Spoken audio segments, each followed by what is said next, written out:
exactly where I want it to be. Facing the community. We are going to do this together. Voices together. There's an energy in the air. Keeping Black traditions alive is so important. This story was meant to be told. This feels so good. There we go. Cut down the sound. Do I need to send this out to anyone else? Hello? I just seen you pop up there. Let me see. Yep, there's one more. Okay, I'm back. Hey, dude, I wondered if that was you. How you doing, brother? How are things with you? I'm ready to get her started, my friend. Gouda. Oh, that is Gouda. That is Gouda here. It sounds like you're saying good in Swedish, with a Swedish accent. Gouda.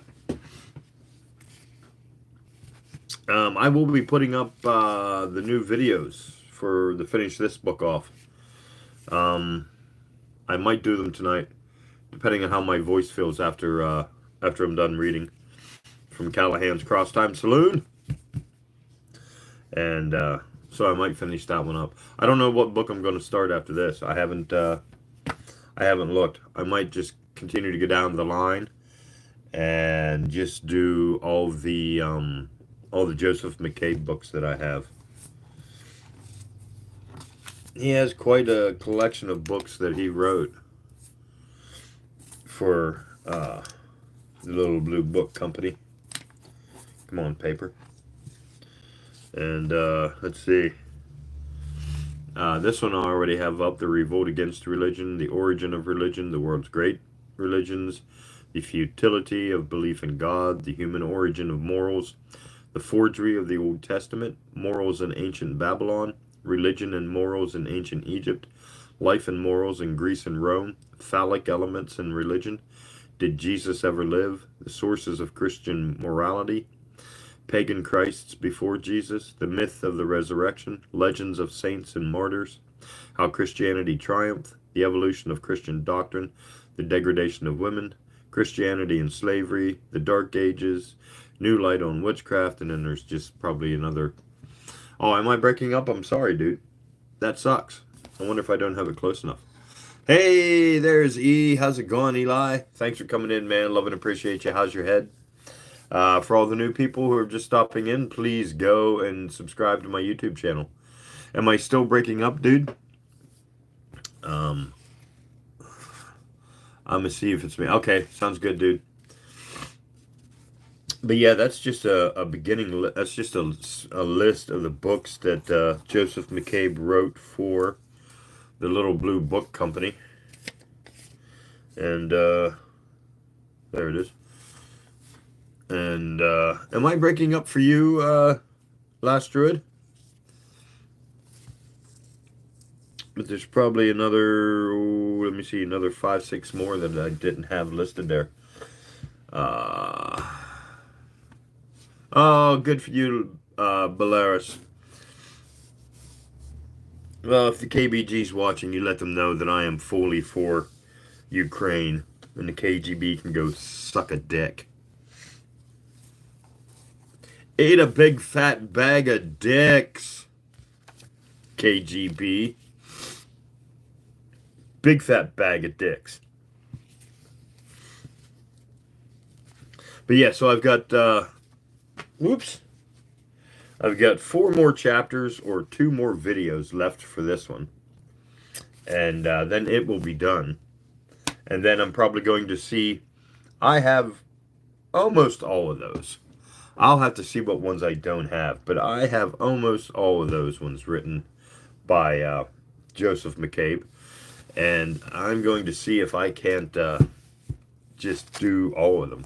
As many as I can. I'll have to look them up, and then we'll get the whole Joseph McCabe collection going, which sounds good to me. What is my origin story? Oh, you'd have to ask my mom about that. And since she's dead, you can't really ask her. So I could just make up anything if I wanted to. Let's see. What is my origin story? Well, my origin story is I was raised by pygmies. Uh, I was in the Titanic shipwreck, just a babe, and I floated onto a board away from everything else. I don't know how I even got there. And then the next thing I know, there's pygmies or penguins. I'm not sure which. I think it was penguins first found me and fed me regurgitated fish. It was disgusting. And then some pygmies found me after that and took me to their tropical island, which was kind of neat because I was staying somewhere cold, probably the Antarctic penguins. And so from there, they raised me on coconuts and sea fish and and spit.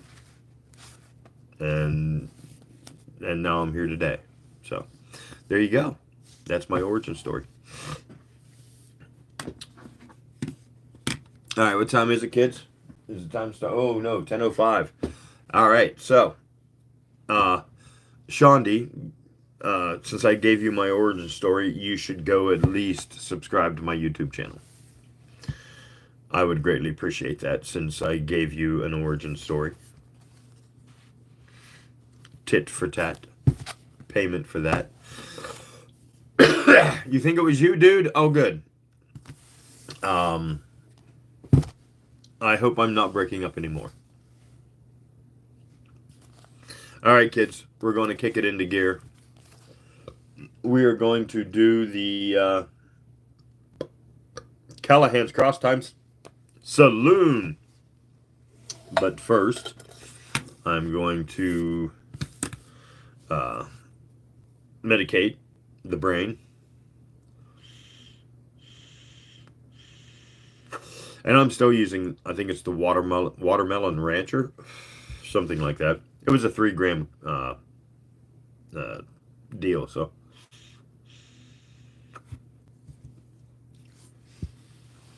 And I don't use the concentrates as much because they make me cough my full fucking head off. Which this one will probably do. But, all right, kids, here we go. Oh, good God. We're going to get her started. And we're going to go back here a little bit so we can pick up the story.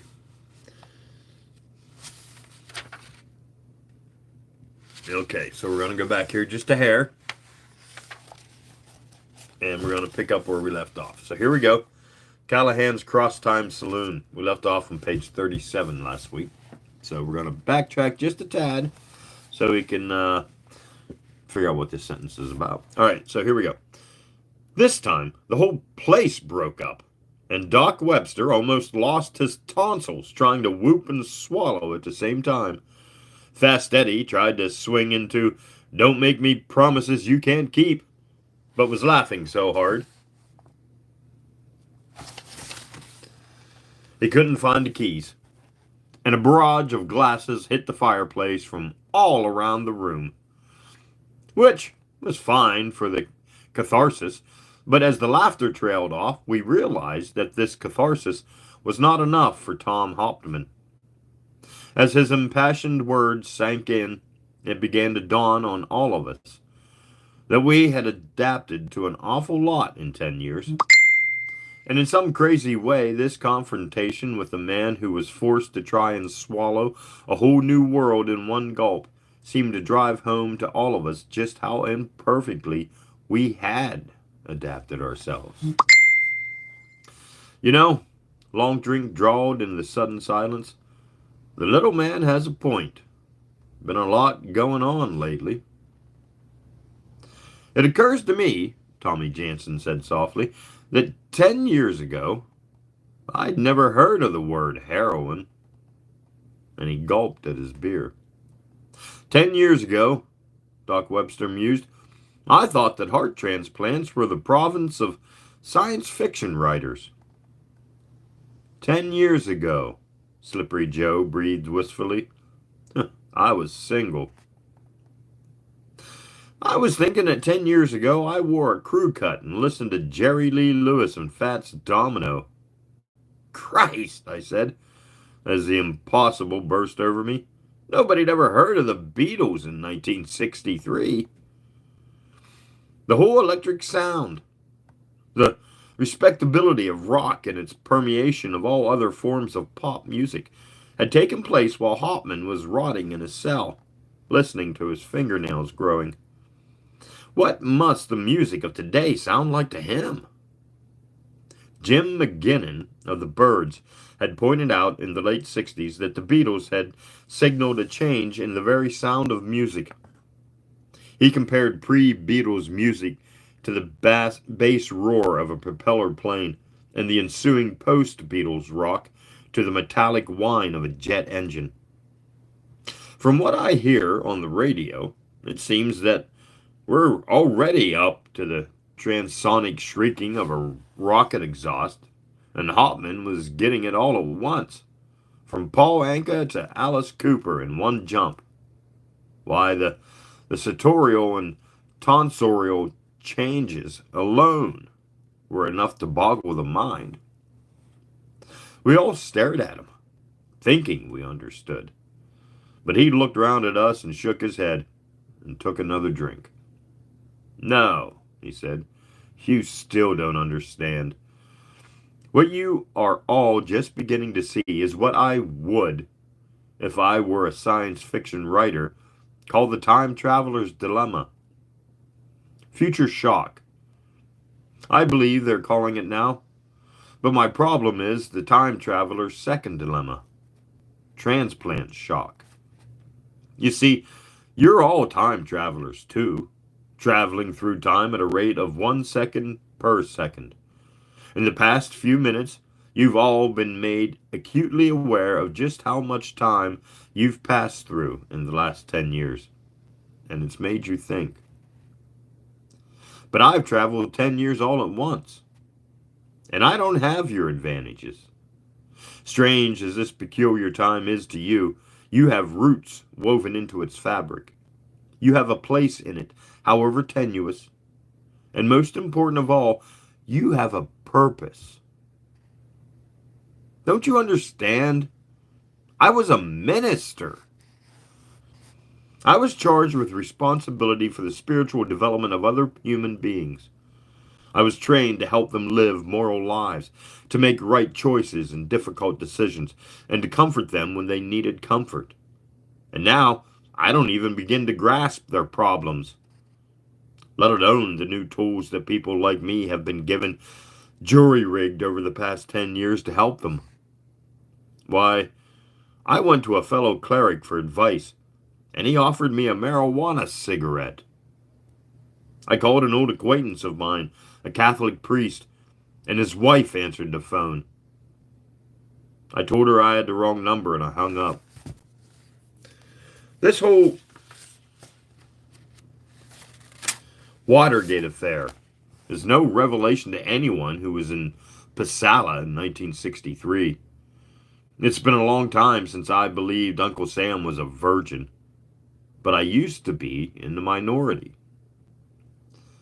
Gentlemen, how can I function as a minister when I don't even begin to comprehend one single one of the moral issues of the day? When I can't, because I haven't lived through the events that give them birth. He finished off his gin, left the glass on the table, and began tracing designs in the moisture it left there. I've looked for other work. I've looked for other work for nearly 6 months now. Are any of you here out of work? Which was a shame, him saying that, because it caused me to pitch a perfectly good glass of Bushmills into the fireplace.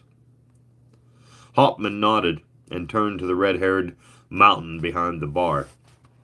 And that, Mr. Callahan, he said quietly, is the long and short of why you find me in your establishment with a pistol I bought in an alleyway from a young man with more hair than Mary used to have. I simply didn't know what else to do. He looked around at all of us. And now that didn't work either. So there's only one thing left I can do. He heaved a great sigh, and his shoulders twitched. I wonder if I'll get to see Mary again. Now, we're a reasonably bright bunch at Callahan's, with some notable exceptions. And nobody in the room figured that the one thing Hauptmann had left to do was start up a chain letter. But at the same time, we're a humane bunch, with a fanatical concern for individual liberty.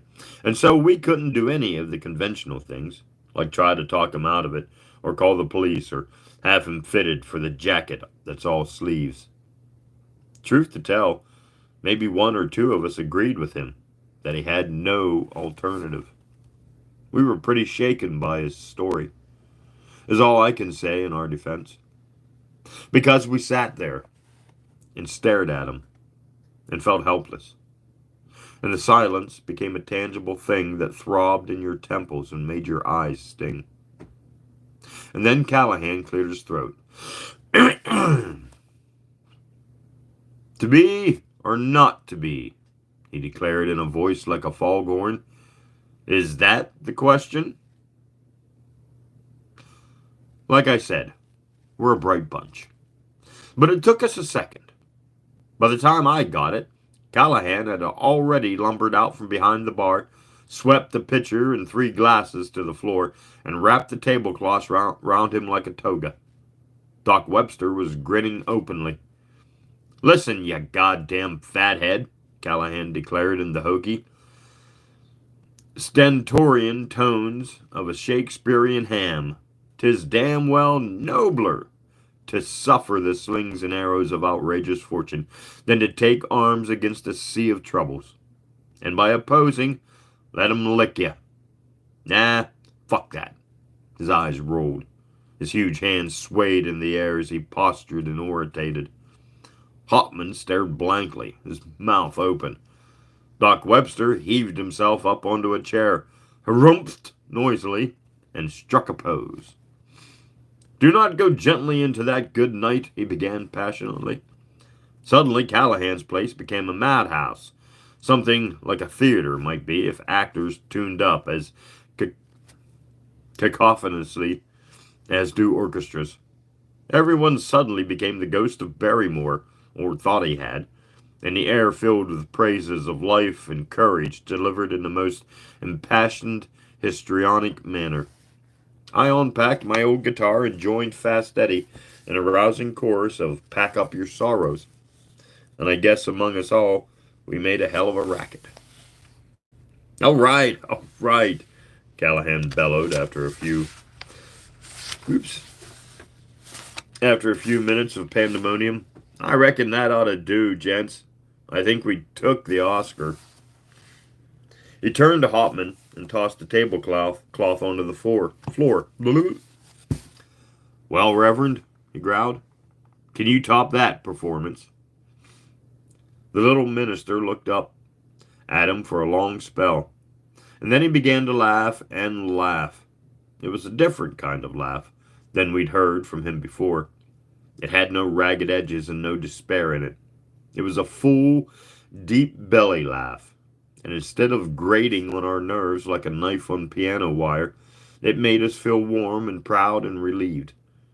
Kind of a tribute to our act. Gentlemen, he said finally, clapping his hands feebly, still chuckling, I concede. I've been outacted fair and square. I wouldn't try to compete with a performance like that. Then all at once he sobered and looked at all of us. I don't know how I didn't know people like you existed in this world. I think I can make it now. I'll find some kind of work. It's just that, well, if somebody else knows how tough it is, then I guess it's all right. The corners of his mouth, lifting in a happy smile, met a flood of tears on their way down. Thank you, my friends, thank you. Any time, said Callahan, and meant it. And the door banged inevitably open, and we spun round to see a young black kid, chest heaving, framed in the doorway with a .38 police positive in his hands. Now everybody be quiet and nobody's gonna get hurt, he said shrilly, and stepped inside. Callahan seemed to swell around his shoulders, but he didn't move. Everybody was frozen, thinking for the second time that night that we should have been expecting it. And of all of us, only Hauptmann refused to be numbed by the shock anymore. Only Hauptmann kept his head, and only Hauptmann remembered. It all happened very quickly then, as it had to happen. Callahan's shotgun was behind the bar, out of reach, and Fast Eddie had been caught with both hands in sight. The minister caught Doc Webster's eye, and they exchanged a meaningful glance across the room that I didn't understand. And then the doc cleared his throat.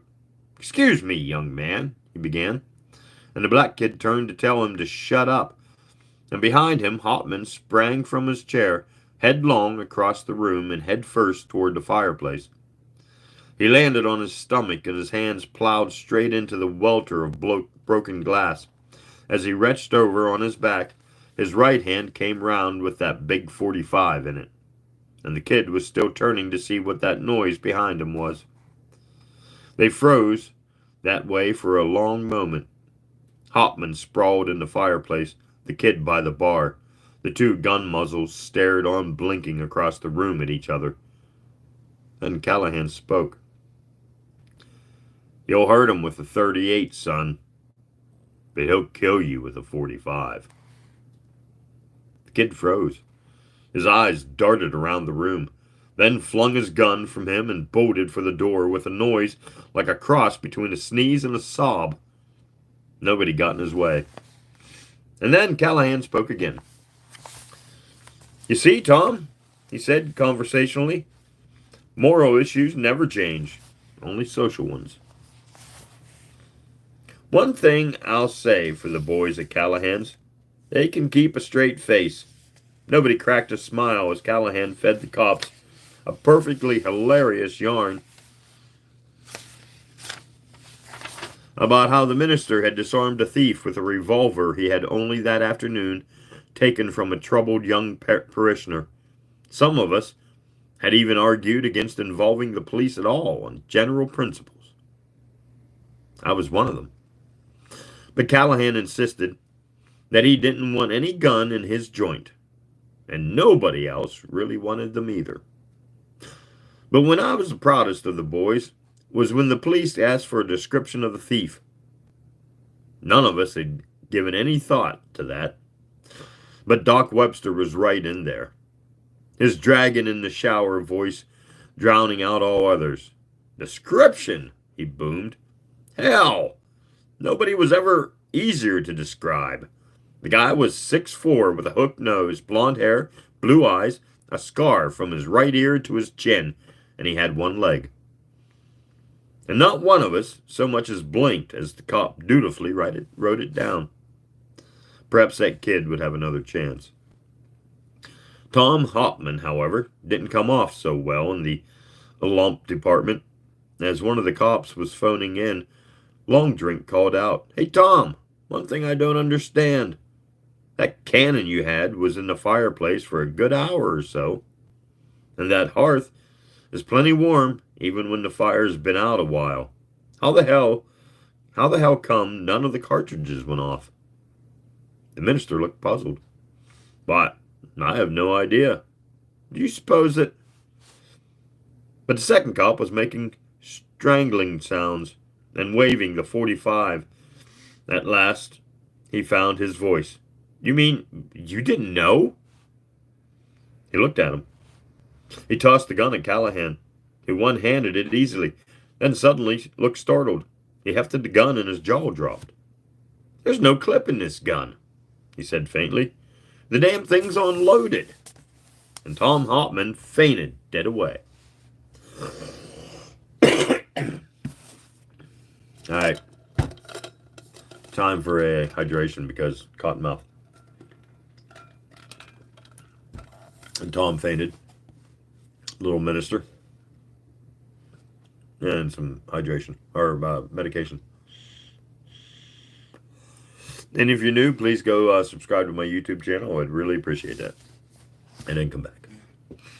By the time we recovered from that one, Callahan had decided that Doc and Noah and I were Punday night champions, and we were helping ourselves to just one more drink with Tom Hopman when Doc came up with an idea. "Say, Mike," he called out, "don't you think a bunch of savvy galoots like us could find Tom here some kind of job?" "Well, I tell you, Doc," said Callahan, scratching his neck, "I've been giving that some thought." He lit a cigar and regarded the minister with a professional eye. "Tom, do you know anything about tending bar?" "Huh? Why, yes I do. I tended bar for a couple of summers before I entered the ministry." "Well," Callahan drawled, "I ain't getting any younger. This all day and all night stuff is okay for someone your age, but I'm pushing 50. Why, I hit a man last week, and he got up on me. I've been meaning to get myself a little part-time help, sort of distribute the load a little, and I'd be right honored to have a man of God serve my booze." A murmur of shock ran through the bar, the expression of awe at the honor being accorded to Tom Hopman. He looked round, having the sense to see that it was up to us as much as it was to Callahan. "Why the hell not?" roared Long Drink and Doc together, and the minister began to cry. "Mr. Callahan," he said, "I'd be proud to help you run this bar." About that point, a rousing cheer went up, and about 24 glasses met above the newly relit blaze in the fireplace. Toast got proposed at all at once, and a firecracker went off somewhere in the back of the room. The minister was lifted up onto a couple or three shoulders, and the most god-awful alley-cat off-key chorus you ever heard assured him that he was indeed a jolly good fellow. "This calls for another drink," Callahan decreed. "What'll it be, Tom?"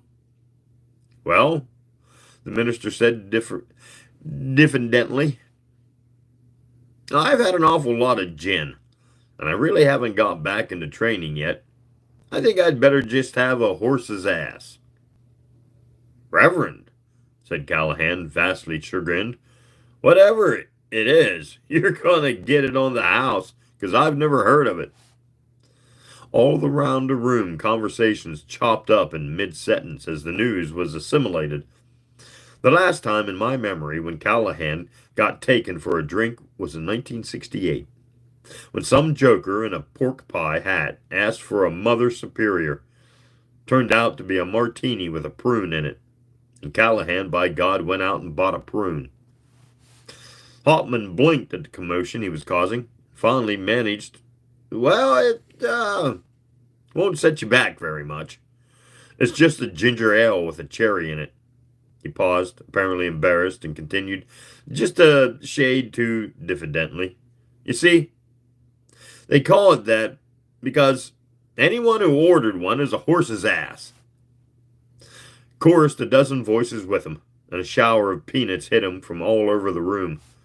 Tommy Jansen heaved a half-full pitcher at the fireplace, and Fast Eddie snatched it out of the air with his right hand as his left picked up "You Said It, Not Me" in F sharp.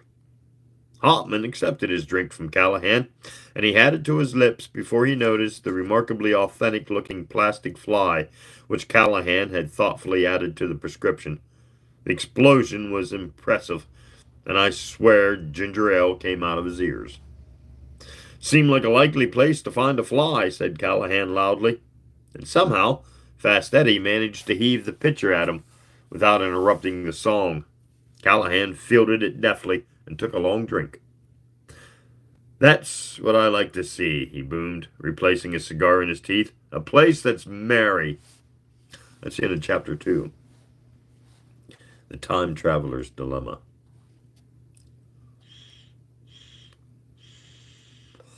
And what time is it, kids? Oh, it's only 4:28 or 10. Yeah, 4:28, 10:28. So we will move on to chapter 3. And chapter 3 is the centipede's dilemma. What was it? The time travelers? It wasn't time travelers' dilemma, was it?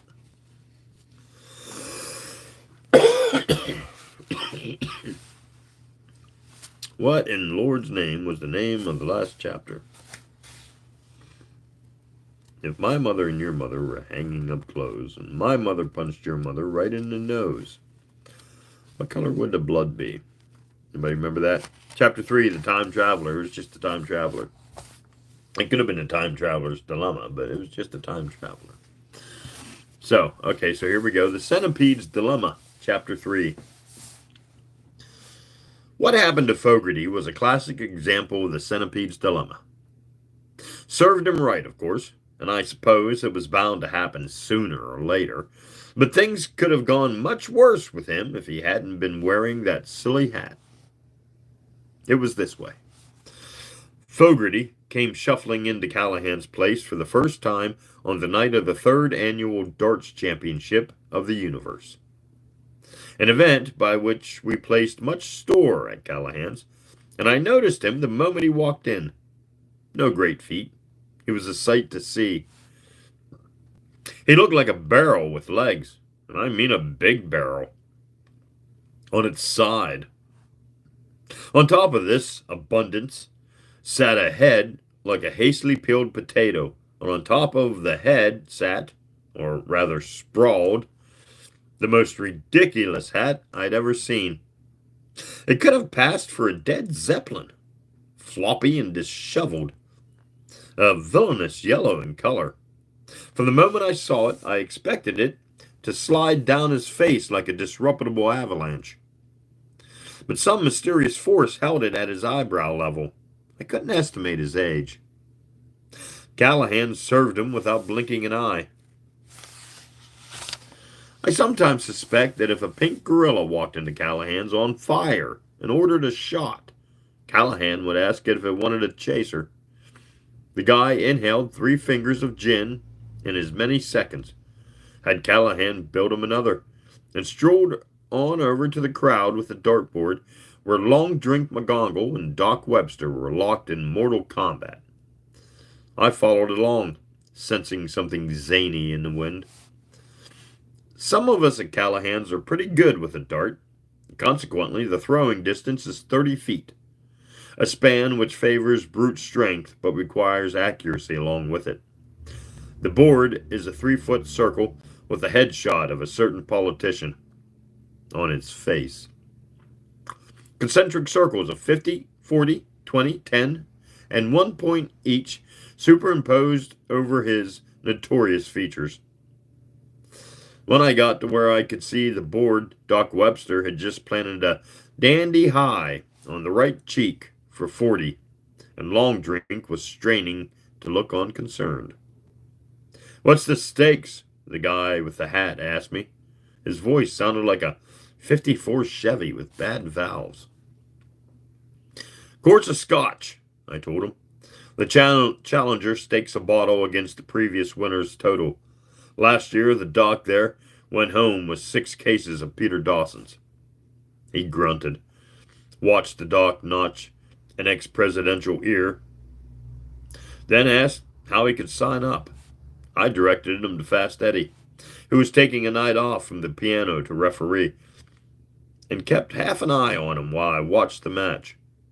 He took no part in the conversational hilarity around him, but watched the combat with a vacacious stare, rather like a man about to fall asleep before a TV.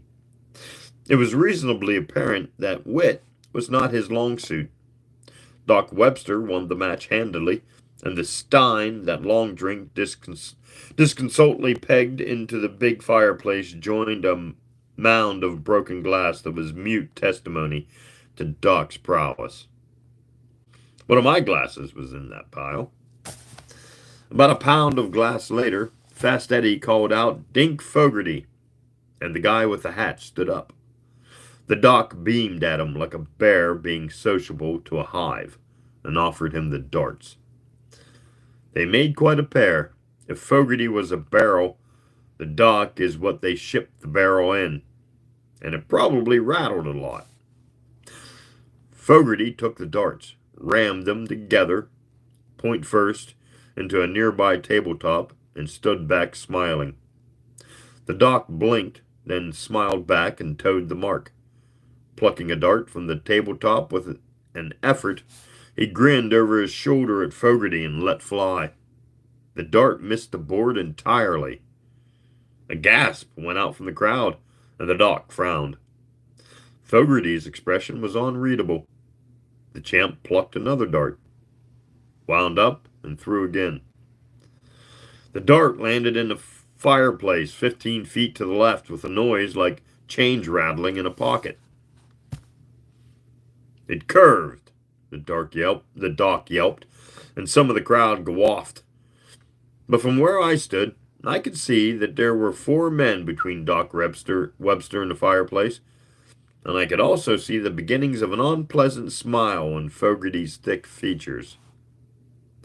None of the doc's remaining shots came close to the target, and he left the firing line like a disconsolate blimp, shaking his head and looking at his hand.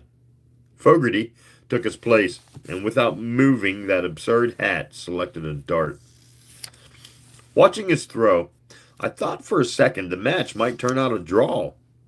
His wind-up was pitiful, his stance ungainly, and he held the dart too far the feathers, his other arm stiff at his side. He threw like a girl, and his follow-through was non-existent. The dart landed right between the eyes with a meaty thunk. "Winner and new champion, Dirk Fogarty," Fast Eddie hollered over the roar of the crowd. And Fogarty took a long, triumphant drink from the glass he'd sat down on a nearby table. Fast Eddie informed him that he'd just won 45 bottles of scotch, and the new champ smiled, turned to face us. "Any takers?" he rasped. The '54 Chevy had gotten a valve job. "Sure," said Noah Gonzalez. "Next on the list."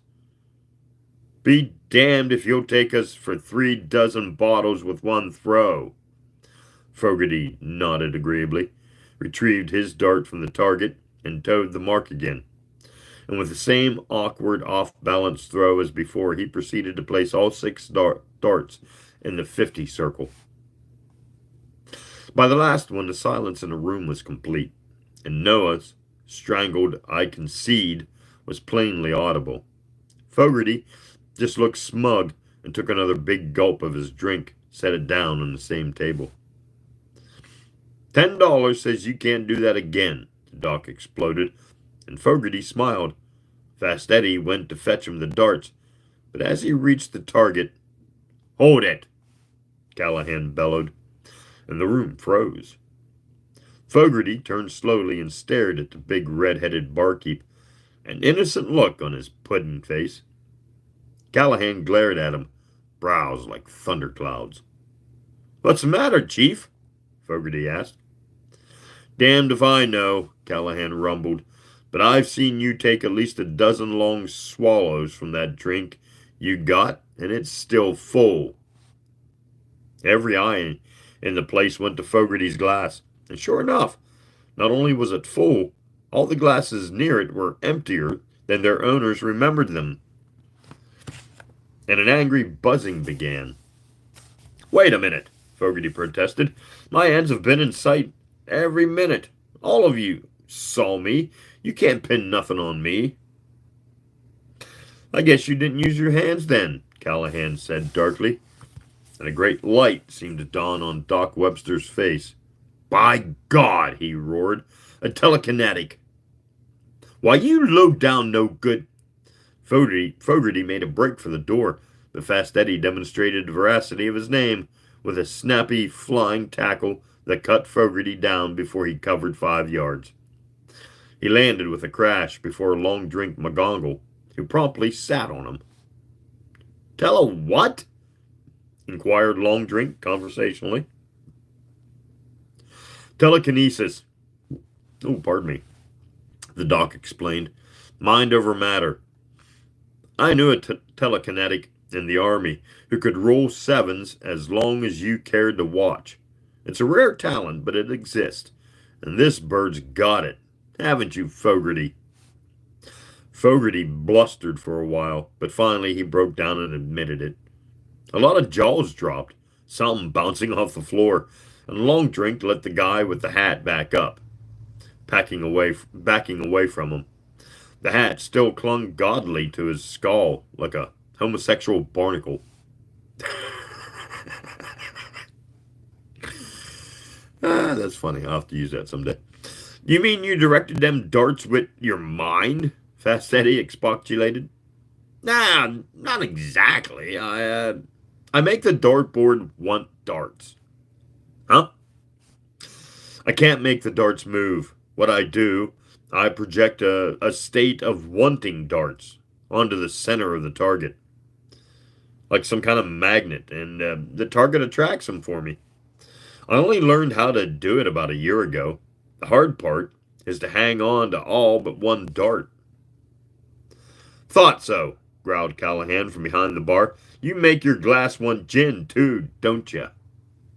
Fogarty nodded. I make a pretty good buck as a fisherman. My nets want fish. It seemed to me that, given his talent, Fogarty was making pretty unimaginative use of it. Imagine a cancer wanting x-rays. Then again, imagine a pocket that wants diamonds. I decided it was just as well that his ambitions were modest. Wait a minute, said the doc, puzzled. This state of wanting darts you project, what's it like? And Fogarty, an unimaginative man, pondered that question for the first time in his life. And the inevitable happened. There's an old story about the centipede who was asked how he could coordinate so many legs at once. And considering the mechanics of something that had always been automatic, became so confused that he never managed to walk again. In just this manner, Fogarty focused his attention on the gift that had always been second nature to him, created that zone of yearning for the first time in his head where he could observe it, and the whole half-dozen darts ripped free of the target, crossed the room like so many Sidewinder missiles, and smashed into Fogarty's forehead. If he hadn't been wearing that dumb hat, it might have pulped his skull. Instead, they drove him backward, depositing him on his ample fundament, where he blinked up at us, blinking down at him. There was a stunned silence, literally so on his part, and then a great wave of laughter that grew and swelled and rang, blowing the cobwebs from the rafters. We laughed till we cried, till our lungs ached and our stomachs hurt, and Fogarty sat under the avalanche of mirth and turned red and finally began to giggle himself. And like the centipede, like the Raja, whose flying carpet could only function if he did not think of the word elephant, Fogarty, from that day forth, never managed to bring himself to use his bizarre talent again. Imagine getting a net full of mackerel in the eye. That was a small chapter, wasn't it? Because that's the end of that chapter. It's 10:42. So what we're going to do is we're going to start chapter 4.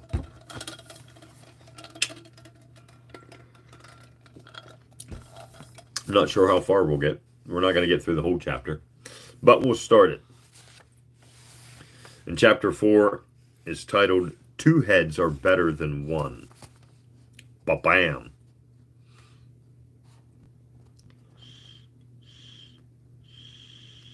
A little more medication. A tad bit more hydration.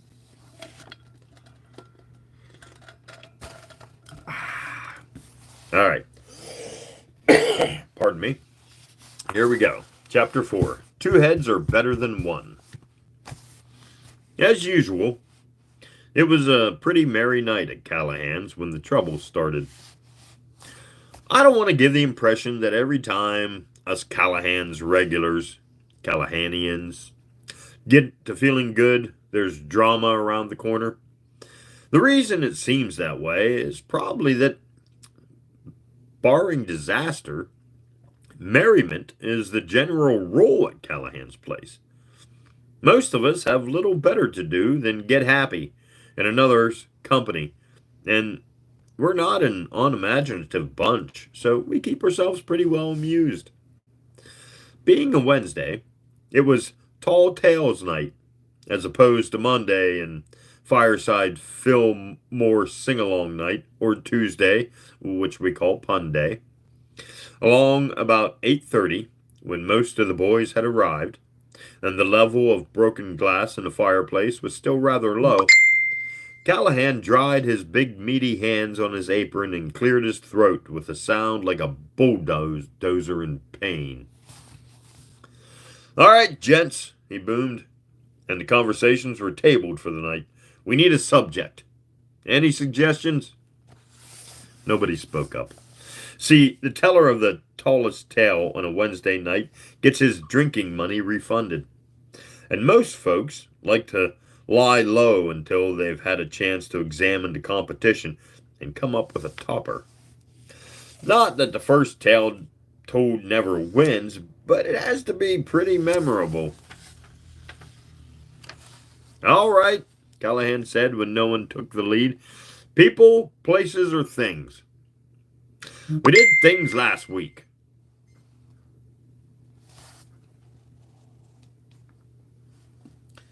Hold on, let me get a second here. Oops. Ba-bam.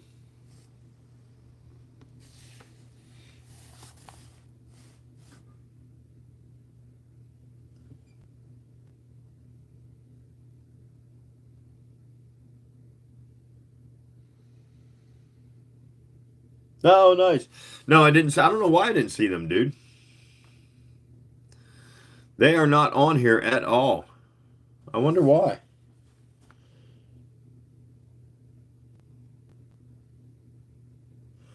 Huh. I don't know, dude, if I'm in all messages. Let me see. Top messages. All messages. Okay. I wonder why. There we go. Hey, Blondie. No, I was not. Okay, that's crazy. It was a spot on the Titanic lifeboat for me, but I returned the favor by saving his life. And dude, okay. No, I wasn't, and I didn't even know that was a setting. So maybe that's why I haven't been getting all the messages all along. That's crazy. I didn't even know that setting was there. Okay, thank you, dude. As always, dude to the rescue. All right, let me give that. Thanks, dude. I just happened to catch that, so I need, or the ping over here. You know what I mean. All right, so let me see. Where was I? People, places, and things. We did things last week. Fast Eddie pointed out from his seat at the upright. True enough. I'd had everybody beat with a yarn about a beer nut tree that used to grow in my backyard until I watered it. When Doc Webster wiped me out with the saga of a 38 Buick of his that understood spoken English, which would have been just fine, except that it took on a rude highway cop one day and chased him across 6 lanes of traffic. Doc claimed to have buried it in his backyard after it expired from remorse. Ain't nothing says we have to be consistent, Callahan replied. We can do things again. Nah, Doc Webster called out. Let's do people. All right, Doc, what kind? You sound like you got something in mind. Well, Doc drawled the Doc, and people checked to see that their drinks were fresh. Those who needed a refill put a dollar bill in the bar and were refueled by Callahan, who did not need to ask what they wanted. I was just thinking, the Doc continued, his own drink as magically full as always, of my cousin Hobart, the celebrated man with the foot-long nose. Going to have to fix that every week. Oh, the comments. Okay, well that's stupid. It should be something you can set and forget. Oh well. Oh, relatives tonight, someone muttered. Hobart's mother died in childbirth, naturally, and his father succumbed to acute embarrassment shortly thereafter. As a child, Hobart was a born showman, keeping the orphanage in stitches with incredibly accurate woodpecker imitations, and upon attaining the age of 7, he ran away to form the nucleus of a traveling road company which played Pinocchio in every theater in the country. Of course he did. In some of the city, too. This kept him in Kleenex until he outgrew the role. Then Cyrano de Bergerac was not popular at the time, so he struck off on his own in a short order, became something of an old standby on the vaudeville circuit, where his ability to identify the perfumes of ladies in the last row and his prowess on the nose flutes, as many as 5 at one time, were a never-failing draw. He might have lived on in his way for a good many years, for he was a fanatically hygienic man, and although there were dark rumors about his sex life, he was invariably discreet. The young ladies he visited were, for some reason, equally reticent, even with their best girlfriends, let alone their husbands. No, it was not a cuckold's knuckle. Say that 3 times, fast, with ice cubes in your mouth, and you can have this drink. That finally put an end to Cousin Hobart's career, though it might have been. It was by his own hand that, if I may put it this way, the nose was blown. One night he retired early, with only a slight head cold for company. A yard-long handkerchief knotted to the bedstead. Hobart went through a lot of laundresses before he found one with a strong stomach. Thrashing in his sleep, he rolled over and contrived to wedge the end of his nose in his right ear. Sensing some obstruction, the mighty proboscis sneezed and damn near blew his brains out. When his head had stopped ringing, a wide-awake Hobart settled down to some cold, hard thinking. The incident could happen again at any time. The miracle was that so likely a phenomenon had taken so long to first occur, and the next time the arousal might be better. Only by chance had Hobart survived at all. He reached his decision reluctantly, but he was a brave man. He followed through. He had his nose entirely amputated the next day. Reputing all nose hood and installing a suction cup in the middle of his glasses, within a week he had landed a job with some moonshiners, and he works there still. Play on words. The doc took a long gulp of Peter Dawson's and looked around expectantly, blinking. There was a silence, not much thicker than an elephant's behind. A moonshiner with no nose, snorted Long Drink. Who keeps a still in his garage for Sundays when Callahan's is closed? That's ridiculous. How did he smell? Terrible, the doc replied placidly. Those moonshiners are filthy. A general groan began, but Callahan held up his hand. What's the moral, Doc?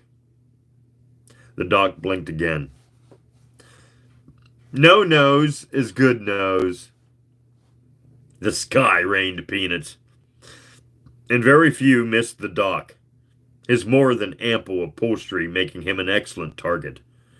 Callahan, maddened beyond endurance, seized up a seltzer bottle and was restrained with some difficulty. I was worried. This would be hard to beat. I decided against another Bushmills. As I recall, the next one up was Shorty Steins with the story of his uncle, Mort D. Arthur, the magician, who walked down the street one day and turned into a drugstore. But three of us shouted the punchline before he got to it, and he pitched his glass into the fire in disgust, toasting to Weisenheimers. First, and putting his shoulder behind it. Then Tommy Jansen did a creditable job, W.C. Fields style, and better done than Fields usually is, about a cousin Alex Amchi, who used to hang from a hook on his kitchen wall and claimed to be a telephone. Obviously a masochist. Tommy intoned nasally. The amount of abuse that man absorbed was simply incredible. Folks tried to humor him, put a dime in his left ear, pick up his right hand from where it hung in his other ear, dial his nose in a circle, and listen to his hand. But when nothing transpired, they would inevitably beat him about the head and shoulders until the dime came out of his mouth, dislocate his arm at the shoulder, and leave the premises in a great rage, cursing prodigiously. This was pretty good stuff, but Tommy's morale, a chameleon, would do well to imitate objects of a species with which man is not at war, had pun in it, and it seemed the docs still had the edge. Noah Gonzalez's effort, a one-joke story about an over-aggressive uncle who customarily turned on the TV with such ferocity that one day the TV turned on him, was an obvious loser. For some crazy reason, as each tale-teller realized he'd blown it and would thus be paying his night's tab, he invariably pitched his glass into the fireplace, which cost you your 50 cents change. Callahan had raked in a fortune in dollar bills by the time I was ready to make my move, and I decided for the 100th time that Callahan is no fool, even if he does have to sweep out the fireplace every morning. All right, I said at last. It's time to tell you good people about my grandfather's stone bender. I decided my country drawl would serve best. You stole that from Heinlein, shouted Noah. And only other SF freak in the room. One of the characters in Lost Legacy had a grandfather stonebender who could do anything better than anyone. No fair lifting stories. Heinlein must have heard about the real grandfather stonebender from my grandmother, I said with dignity. And at that he toned him down for a cynical public. Yeah, that's what it says. And at that, he toned him down for a cynical public. Okay, I get it. I'm talking about the real stonebender. The man who built the pyramids, freed the slaves, invented the prophylactic, cured yaws. That stonebender. What's yaws? Callahan asked indiciously. Why, thanks, Mike. I'll have a beer. A cheer went up, and Callahan made a ferocious face at me as he drew a draft bud. Not that grandfather stonebender's legacy success was surprising, I continued smoothly, as he was born with 3 heads. His mother was frightened by a pawn shop while she was carrying him. Doctor was so startled he swore off the sauce. And the child raised up such a fuss crying 3 ways at once that they sent him home early, where he caused his mother some unforeseen and unprecedented difficulties with nursing. I bet. 2 titties, 3 mouths. All right, that's where we're stopping, kids. I'm pulling it. 10:57. Look at that. I can't believe I gotta fix that every damn time, dude. But that does explain why I don't see all the comments. Yep. So that's where we're stopping. With the story of his uncle, the 3-headed uncle, Stonebender. Grandfather. There it is. Okay. So, there you go. that is that. We're done with that. I think I may put up... Ooh, excuse me. Man, I swear. I may put up another chapter of this. I think I've only got one more chapter to go. Yeah, I think I've only got one more chapter to go. Chapters 5 and 6. Yeah, so I may get this one up tonight, guys. No promises made, but I think that's what I'm going to do. All right, guys, thanks for listening to me. I greatly appreciate you. Y'all, I love you so much. But I'm going to jump off here. I think we're going to have me some Ben and Jerry's. Yeah, I like Ben and Jerry's. All right, guys, peace out with sauerkraut. See you next Wednesday.